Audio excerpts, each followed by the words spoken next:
Bom dia, nós somos o grupo 16. O nosso grupo é formado pela Ana, a Brenda, Jordana, Karina, Natália, Rafaela e Rebeca. Hoje nós vamos falar um pouco sobre as metodologias ativas e a direção de ensino.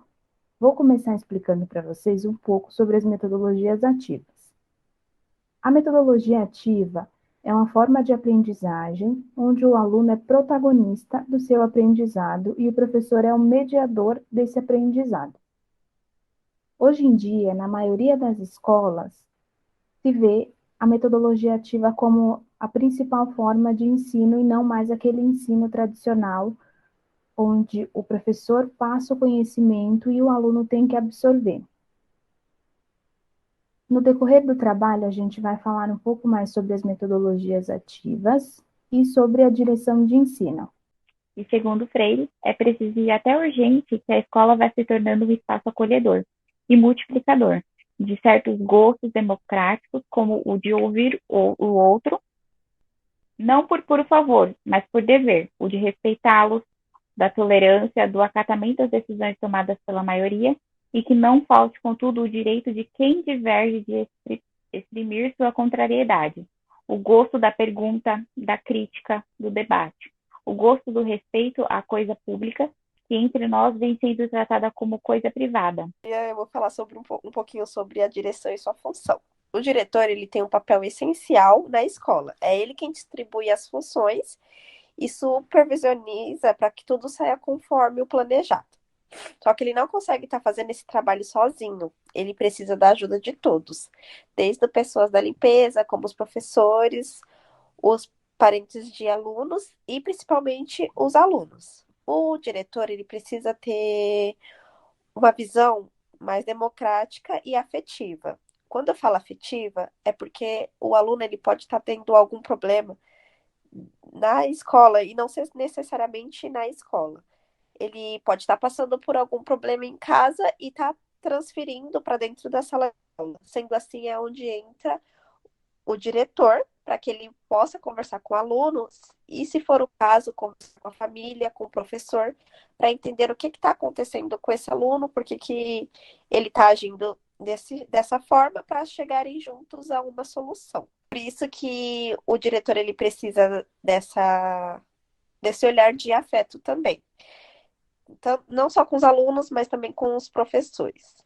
É importante que ele deixe os alunos opinar, questionar sobre o que pode ser melhorado, e que o diretor ele deixa o aluno opinar sobre o que pode ser melhorado dentro da sala de aula e também que ele dá liberdade para o professor para poder estar atuando conforme a necessidade de cada aluno.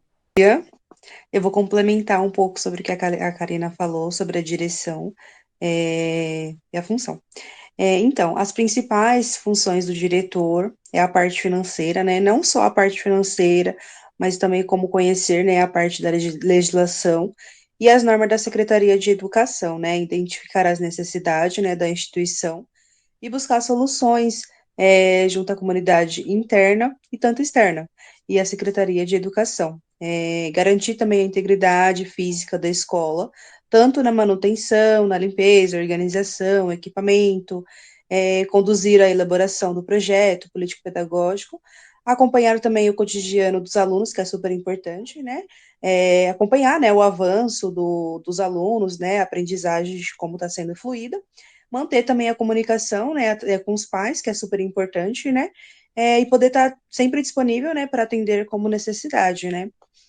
Agora eu vou falar um pouquinho sobre metodologias ativas. Metodologias ativas nada mais é do que um caminho que o professor utilizará para construir o conhecimento dos alunos. Quem inventou foi R.W. Hivans. Ele acredita que o ensino vai além do estudar, do ler e do educar e do escrever. O aluno ele precisa ter uma participação ativa nessa aula.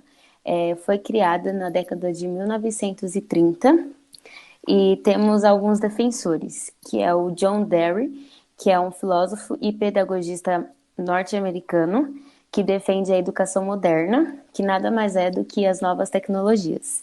Também temos Charles Sanders, que é um filósofo, pedagogista, matemático, linguista, cientista e matemático.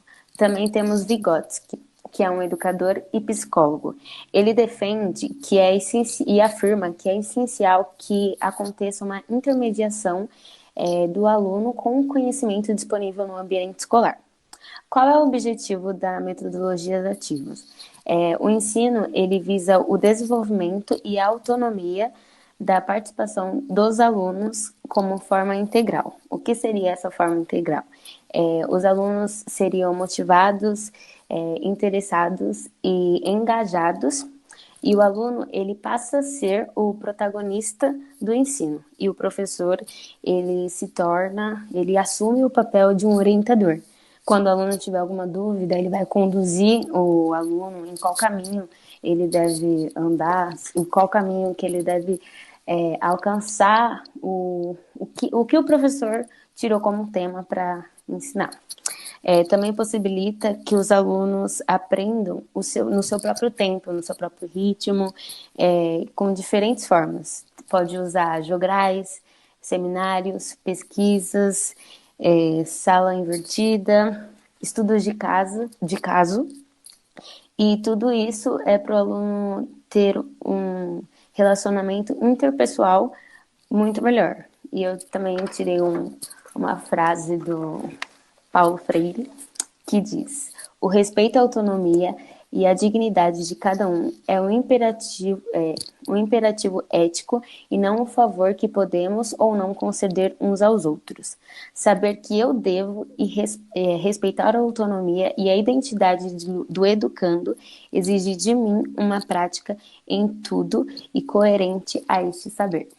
Bom, só complementando um pouco do que a Rebeca falou, é que tudo isso que deveria ser mais ativo, o aluno como foco principal, não vem acontecendo nas escolas hoje, né? O foco principal hoje é o professor, ele é o transmissor da educação. Não que seja errado, ninguém está querendo dizer isso, não estou querendo dizer isso, mas o aluno deveria ser mais ativo, participar mais da sua aprendizagem. Complementando o que a Rebeca falou, tem que ser assim, o aluno tem que participar ativamente dentro do processo de sua aprendizagem, estudando mais, pesquisando mais, não ficando só passivo, só recebendo o conhecimento. Ele tem que ir atrás do conhecimento, estudando, fazendo pesquisa, participando de aulas invertidas, que é uma ferramenta muito importante para o aprendizado. Aprendeu, vamos falar de como a metodologia ativa conversa com a direção. No caso da educação, ela é a transformação, e a gestão ela tem grande responsabilidade sobre isso. A diretoria ela não atua sozinha, ela precisa de outras peças para completar esse grande quebra-cabeça que é a nossa questão de ensino e aprendizagem na escola. Para ter uma boa gestão, é necessário que tenha um projeto político-pedagógico muito bem estruturado, para saber quais caminhos a escola ela precisa seguir para poder atingir um objetivo. Só que quando esse projeto ele não é construído sobre uma questão democrática, ele acaba não tendo sucesso, porque normalmente ele é apenas baseado no senso comum e em visões individualizadas. O bom gestor, ele direciona todo esse projeto para toda a comunidade que participa, desde os funcionários, os familiares e até mesmo os próprios alunos, que são os principais. O que acontece? A gestão democrática, ela está até em lei na LDB do ano 96, no artigo 3, no artigo 3º, no inciso 8º, que fala assim, que é a gestão democrática do ensino público, na forma de caso o bom gestor, ele direciona o projeto político-pedagógico para toda a comunidade escolar, desde os funcionários até mesmo os alunos e os pais dos alunos.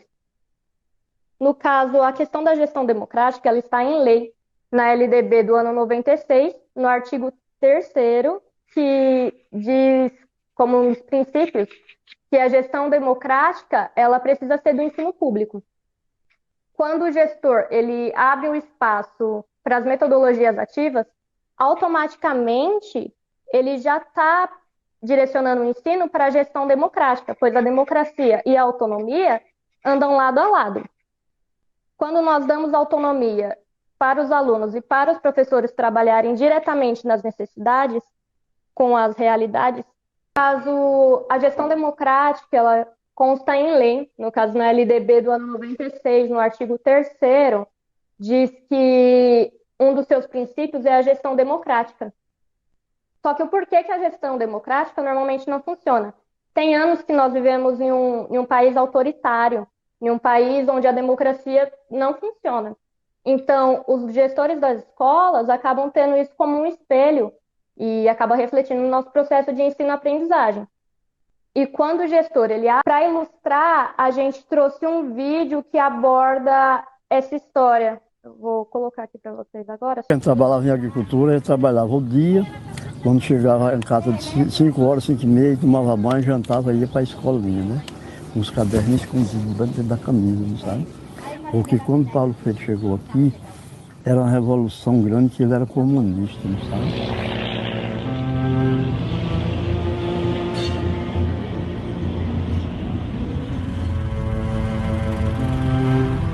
Angicos não foi escolhida por acaso. Angicos foi escolhida porque naquele contexto era o lugar em que havia o maior índice de analfabetismo do estado do Rio Grande do Norte.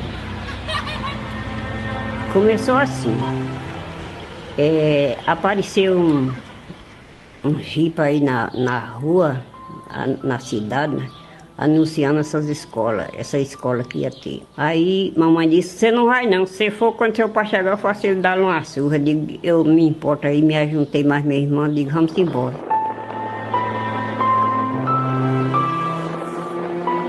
A alfabetização era baseada em 12 a 15 palavras apenas, que continham todos os principais fonemas da língua portuguesa.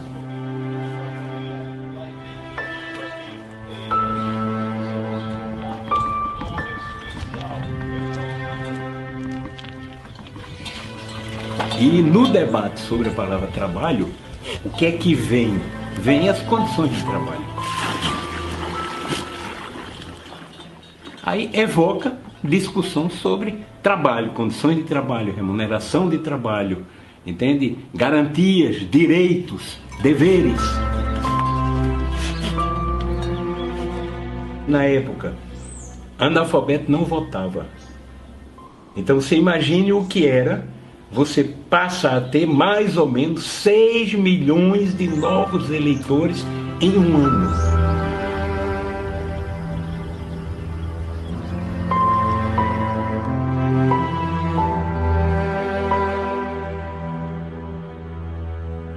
Eu aprendi logo, antes de completar as 48 horas, eu já sabia ler, já escrevia.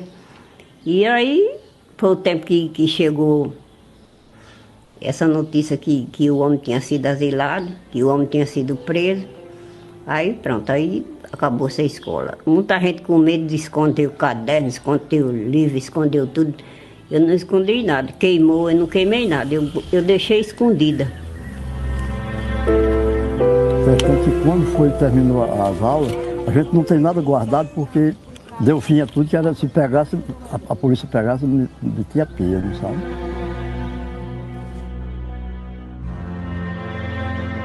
Desde então, nunca mais Paulo Freire entrou no Ministério da Educação.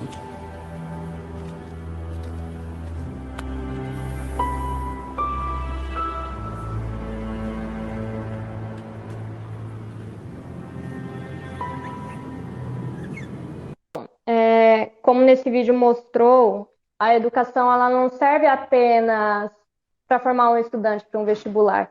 Ela vai muito além disso. A escola tem por obrigação formar um cidadão completo, que conhece seus direitos, que sabe dos seus deveres. E a educação, quando ela vem com a transformação, ela também vem para a libertação. No caso, ela vem com essa pedagogia, ela tem a prática da liberdade. A escola, ela não tem que ser uma prisão, E o ensino ali não tem que ser como uma forma de castigo ou punição. Então, é isso. Agora a Brenda. É exatamente o que todas nós dissemos. E a conclusão é que a metodologia ativa, junto com a direção, é uma gestão que complementa e constrói.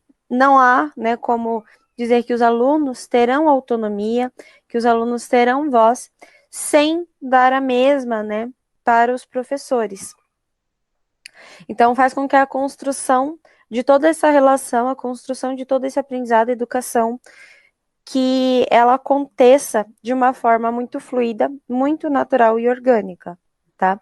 É uma relação que complementa e que ela é completamente transparente em todos os setores, em todas as pessoas que complementam a escola, né? Assim como a Natália falou, que desde da equipe de limpeza até a direção, os professores e a coordenação trabalhando com o mesmo objetivo, né?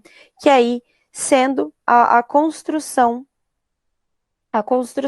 dessa metodologia onde todos possam ser ouvidos, a relação ela seja orgânica, transparente e com o mesmo objetivo, né? Com que todas as equipes sejam participativas, seja ela da limpeza, assim como a Natália falou, assim como a Ana falou também, que todas as equipes, que todos os setores da escola, eles se complementem e eles sejam ouvidos, né?